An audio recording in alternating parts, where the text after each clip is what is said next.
Hello, I'm Giles Darling and I write novels, plays and non-fiction books. In this video I discuss when you should not name characters in your stories. This is based on my own experience. But first, please feel free to like this video and subscribe to my YouTube channel. Just a couple of clicks, it costs nothing and it's free. Also, when you've finished watching this video, please check out the rest of my channel, especially where I talk about the various books that I've written. I hope my channel encourages you to buy my books, available on Amazon, see the link below, and to read them if you haven't already done so. What's more, every so often, the ebook versions can be downloaded for free. Now let's get back to the video.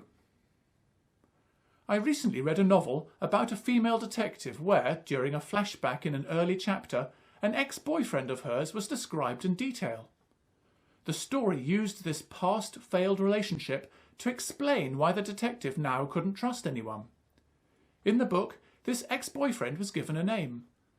For the purposes of this video, let's call him Tex. I found Tex to be an interesting character and, as I continued to read the book, I started to wonder how and when he might appear later in the story. Would he help the detective, for example providing the vital clue to solve a case? Or would he hinder her, perhaps by showing up unexpectedly and distracting her? Would they get back together, or would she reject his advances? Would she ever overcome her demons? I even speculated that Tex could turn out to be the story's villain. However, when I reached the end of the novel, nearly 300 pages later, I realised that Tex had never appeared again. He wasn't even mentioned again after that single flashback in that early chapter. I felt frustrated and cheated. Indeed, my lasting overall impression of the book was negative because of this. That's the last thing you want your audience to feel when they finish reading your story or script.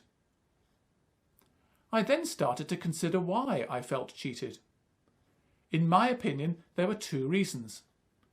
Firstly, because the book's writer had named Tex, I had assumed that the novel would therefore mention or include Tex again. But it didn't, and therefore I felt that the novel had in effect lied to me.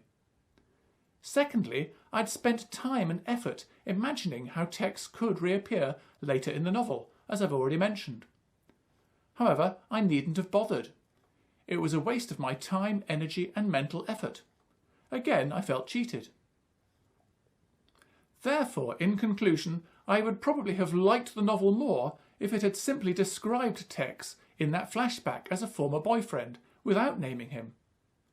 Even without a name, this failed relationship with a detective, shown via flashback, would still have explained why the detective now couldn't trust anyone. In my opinion, there was no need for the writer of the novel to give this character a name. Similarly, I think the same probably applies to places and objects. Perhaps they should only be named if they appear or are referred to later in the story. What do you think? Perhaps you disagree with me. Are there other occasions in your opinion when characters, places or objects shouldn't be named? Please feel free to add your own thoughts or ideas in the comment section below. Before you go, please don't forget to like and subscribe this video on my YouTube channel and to buy and read my books, available on Amazon, see the link below, if you haven't already done so. Thanks for watching. Cheerio!